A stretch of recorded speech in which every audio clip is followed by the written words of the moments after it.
Radio. La France qui travaille, c'est aussi celle qui essaye de construire des autoroutes. Mais c'est pas toujours facile, spécialement ce week-end. On en parle avec notre invité Martial Garlinger. Bonjour. Et bienvenue à vous sur Sud Radio. Martial Garlinger, vous êtes directeur général d'Acosta. C'est l'entreprise qui est en charge du chantier de l'A69. C'est l'autoroute, le chantier d'autoroute en construction entre Toulouse et la ville de Castres. On est dans le Tarn. Bienvenue à vous sur Sud Radio. Un chantier de plus en plus contesté par les opposants qui s'apprêtent encore à se mobiliser contre ce dit chantier, alors même que les manifestations sont interdites par la préfecture. Est-ce que ça vous inquiète, Martial Garlinger ? Écoutez, nous, ça fait déjà quelques mois maintenant que le chantier a démarré en mars 2023 et qu'on a progressivement eu de plus en plus d'agressions de notre personnel, de dégradation de matériel. Donc on est malheureusement sur un chantier atypique, habitué à ce genre de choses. Alors effectivement, ce week-end, on attend encore des choses renforcées par rapport à ce qu'on a aussi vécu lors de la dernière manifestation d'octobre où un de nos prestataires a été très violemment agressé avec un incendie très important. Nous sommes organisé de telle sorte que nous puissions sécuriser notre matériel, sécuriser notre personnel. Aujourd'hui, cela est fait en lien avec les autorités, donc nous sommes prêts pour ce week-end.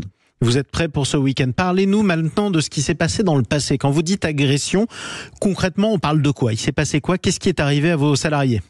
C'est vrai qu'au début, quand on a débuté le chantier, c'était principalement des insultes à notre personnel qui faisaient juste leur travail correctement et qui voulaient bien faire, qui aiment leur travail parce qu'on sait que ce projet, il est attendu par le territoire, il est nécessaire. Donc, nos agents se faisaient insulter au départ. Progressivement, ces dernières semaines, on a eu aussi des incendies d'engins. On a eu 11 engins qui ont été incendiés.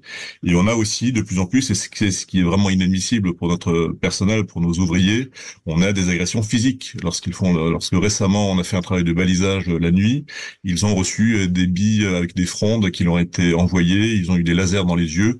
Ceci aurait pu très mal finir, bien entendu. Bon, et en tout cas, ça s'est bien fini manifestement, si j'en crois ce que vous dites. Et heureusement, c'est tant mieux pour tout le monde. À quoi vous vous attendez pour ce week-end, alors que plusieurs appels à manifester ont été lancés ?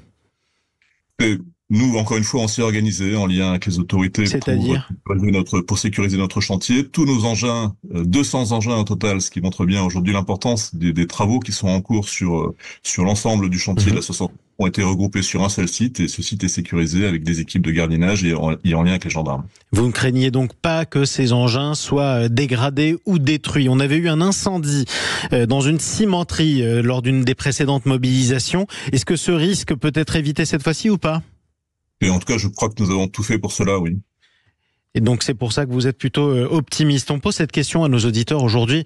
Est-ce qu'ils craignent, ou est-ce qu'ils pensent en tout cas, que les opposants à la 69 parviendront à empêcher ce chantier de se terminer ? Quel est votre sentiment à vous qui construisez cette autoroute ? Et moi, ce que je crois principalement, c'est que cette autoroute, elle est nécessaire au territoire. On a répondu à un appel d'offres de l'État concédant en lien avec les différentes collectivités de ce territoire qui toutes attendent ce projet avec impatience. Il y a 75% des habitants du territoire qui sont pour cette autoroute. Les opposants qui sont présents aujourd'hui sont pour l'essentiel des gens qui ne connaissent pas le projet, qui sont extérieurs à ce territoire. Donc, aujourd'hui, ce projet, il est très avancé. On est à peu près la moitié du chantier. On a déjà à peu près démarré 60% des ouvrages d'art, 80% des zones sont en terrassement. On est au milieu du chantier. Vous êtes à 50% à peu près du chantier. Exactement. On est sur une livraison qui sera toujours la date qui est attendue, malgré la complexité du sujet qui fait qu'on est parfois obligé de réaménager le planning. On fait le nécessaire pour que l'autoroute soit toujours livrée fin 2025. Fin 2025, c'est-à-dire à la fin de l'année prochaine. Et vous ne croyez pas un seul instant que la mobilisation populaire des opposants contre cette autoroute puisse porter ses fruits ?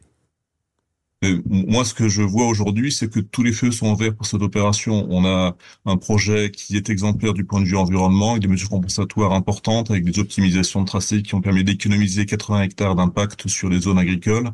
On est sur un projet qui a tous les feux verts aussi juridiques, parce que certes, il y a encore des recours pendants, mais qui seront jugés d'ici quelques mois. Tous les recours qui ont été déposés jusqu'à présent pour stopper l'opération, tous les référés suspensifs qui ont été déposés par les opposants ont tous été perdus parce qu'il n'y avait aucun doute. Le juge a estimé qu'il n'y avait aucun doute sur le sérieux de l'autorisation et le travail qui avait été réalisé. Et en tout cas, vous êtes d'accord avec 82% de nos auditeurs sur Twitter qui estiment aussi que ce chantier ira, quoi qu'il arrive, à son terme, malgré donc les mobilisations aujourd'hui et demain. Merci pour ce témoignage et cet éclairage.